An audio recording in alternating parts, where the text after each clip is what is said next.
Hello everybody, Adam Clery from FourFourTwo here. Happy New Year, by the way, if you didn't see yesterday's video. And, yeah, Arsenal. What's happening there? Going into the Aston Villa game, there was talk that if they could get a win there, you'd have to consider them title favourites. But it's been just one win in the last 5 since, and now it's not good. Alright, so first off, this is not the Arsenal side that started against Fulham. Arteta had done a little bit of rotation up front and in defence, but this is pretty much the Arsenal side we sort of expect in most of the games this season. And the thing is, it's not too dissimilar from the Arsenal side of last season. Obviously, David Raya instead of Ramsdale, that feels like a big change. Declan Rice is a huge addition. He starts whenever possible, but other than that, in pretty much all the major areas, you've got the same key players. The main difference, though, is not in the personnel, it's in what they're trying to do. Arsenal last season were probably the best team in transition in the league, if not in the entire world. They would win the ball back absolutely everywhere. They would play immediate, quick, incisive balls, get in behind the opponent, and score goals that way. The only problem with that, though, and almost certainly the reason they didn't go on and win the league, was they lacked the ability to really control games of football. Sometimes it was too open and too frenetic, and they would concede goals when they really shouldn't, and that's the difference between finishing second and finishing first. So that's the watchword for Arsenal this season. They are trying to control games a lot better. They're trying to see more of the ball. They're trying to have more possession. They're trying to have more territorial dominance. They're trying to not be as open at the back. And that is absolutely working for them. And if we look at their numbers this season, they have the 3rd highest possession in the league. That's way up on last year. They've got the highest number of touches and the highest possession in the attacking third of the pitch. Nobody is penning teams in better than Arsenal are currently. They've even got the highest number of touches in the opponent's penalty area this season. So not only are they really good at boxing them in, they're really good at, I don't know, turning the noose, tightening the screw, whatever the phrase is. So that's great then, surely. They want to be a team that controls games better, and not only are they doing that, but they're controlling games in the best possible area of the pitch. So why are they not winning more? Well, and this is going to be the through line of the entire video, Arsenal create absolutely loads of chances now, but Arsenal don't create good chances now. So this is the boring statistical way of looking at all of this, right? First of all, put aside the set pieces. Arsenal are brilliant at set pieces. They score loads of goals from that, but set pieces aren't going to win you a league. It's the goals you make from open play that are. So from open play this season, Arsenal have created 450 chances. That's amazing. That is second in the league. Only Liverpool are creating more chances than them. That is title-winning stuff. But in terms of open play passes that have led directly to a goal, so either they are the assist or they're the ball before the assist, they've only had 35. That is pathetic for a title-winning side. That's 11th in the league. It sandwiches them between, I think, Forest and Crystal Palace. Like, that is an absolutely enormous disparity between the amount of chances they're creating and how many of those chances are leading to goals. So what's the problem? Is it just that they're not taking these chances? Are their strikers not very good? I think Jesus has only got like 3 goals in the league this season. Martinelli's only got 2. Are they the problem? Well, if you want to answer that question, it depends absolutely on how much you care about XG. Arsenal's XG, which if you just haven't heard this term still, it's basically like a measure of the quality of the chance. Like, what is the probability you should score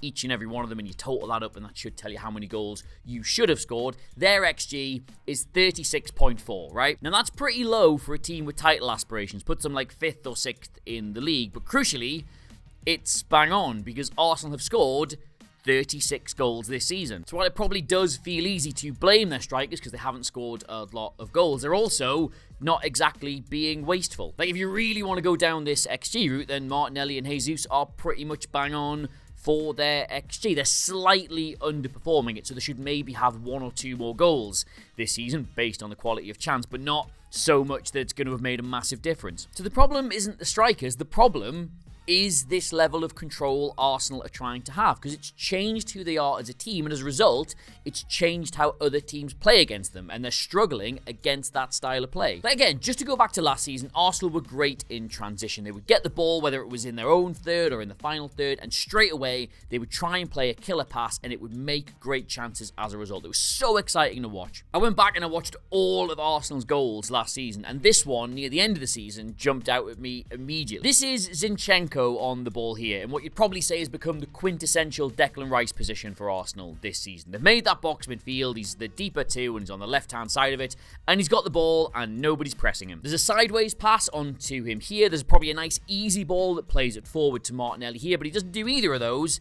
He does this brilliant through-the-lines pass to Granit Xhaka that opens the whole game up. He immediately does one little layoff, and all of a sudden, Arsenal have 3 or 4 players between the defensive lines. They're going at goal, and they score from it. And that goal really jumped out at me, because not only can I not really remember seeing that pass from Arsenal this season, I can also never really remember seeing it from Declan Rice. Like, just to clarify here, this is not going to be a video where I say the whole problem with Arsenal is Declan Rice, by the way. He's an absolutely fantastic player. If you can get a bargain at 100 million, he absolutely was it. He's the reason they're so able to control these games like they want to now, but there are 1 or 2 things he doesn't do as well as they would perhaps want him to. Like, I'm just going to show you all of his relevant FB ref numbers from this season in the Premier League here, right? And this paints a picture to me of one of the best central midfielders in the world. He's just fantastic in possession here. He passes the ball brilliantly, he progresses the ball brilliantly, he carries the ball brilliantly.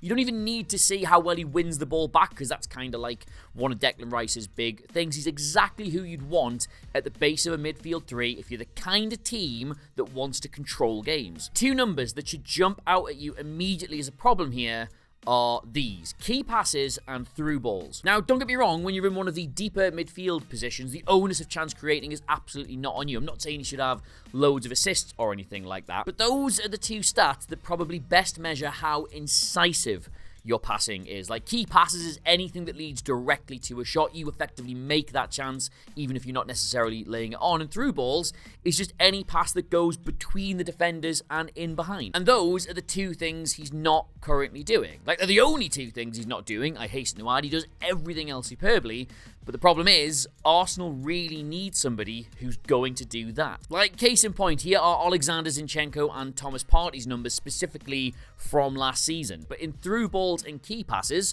while they're not drastically higher, they are definitely higher. They were doing that more. Inability or possibly reluctance to play that exact kind of pass makes life difficult for Arsenal. What ends up happening, and I've got Arsenal set up in their box here that they do when they're building out from the back, right? What ends up happening is, instead of being able to find any of these 5 players when they've drifted between these 2 defensive lines, what happens is you play safe and you move up the pitch, and the other team gets set into what's known as a low block. They get 2 tight banks of 4 with no space in between. And what then happens instead is you end up in sort of like this situation where everybody spreads out to try and find a bit more room, and you pen them into their half, hence why they're having all these touches and all of this possession. And what you do is you just go from left to right. You pass it round in what's known as the horseshoe. You can't get any sort of, what's the word I want, penetration in this area of the pitch, so it goes left to right, left to right, left to right, waiting for something to happen. You see Man City do this every single week, and they are brilliant at it. They use this opportunity to start moving players into different positions.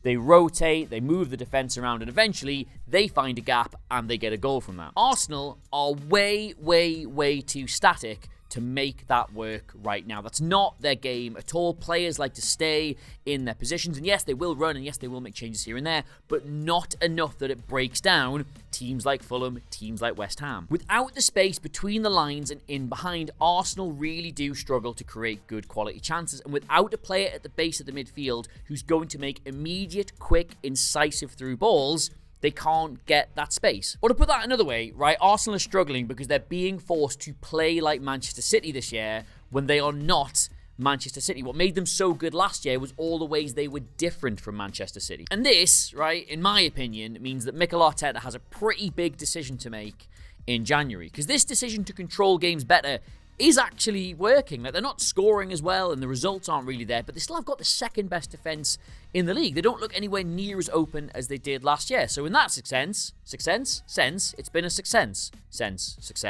What? But the problem is they're going to keep finding themselves in this situation, and if you want to be the kind of team that can still score goals from here, you need a different kind of centre-forward. Like, Man City work the ball around brilliantly, and they create a small chance for Haaland, who himself is occupying 2 defenders, creating space for his teammates, and they get loads of goals that way. Gabby Jesus is a great centre forward, but he's not that kind of player. He will drop out of that space and try and link up that way, but you need a more central focal point. So he's either got to surrender a bit of this control in order to get the space back that they need, or he's got to go shopping again. And I don't know if you know much about buying goal-scoring centre-forwards in the January window, but oh my god. So, yes, I think that's the problem with... This is Stone Cold, what am I doing? This is the problem with Arsenal right now. They wished so hard to be a team who could control games, but they know what they say about wishing. You should be careful of it. But I mean, Arsenal fans, you'll probably have a way better idea of all this than I will. I was barely even watching the Fulham game because Neil Morrissey came into the pub and we were like, oh look, there's Neil Morrissey. So let us know what you make of this whole situation in the comments below. And please, of course, don't forget to subscribe to 442 here on YouTube. We're going to have the biggest year ever, but we can only do that if you click the little red button. Small favour. Grab me on Twitter at Adam Clery, Clery, 442 socials in the corner of the video. I've put that mug down on the magazine, which you can buy from all good retailers and the crap ones too. But until next time, my friends, I've knocked that. I've been Adam Clery. This is 442. That's Arsenal, regrettably. And I'll see you soon. Bye!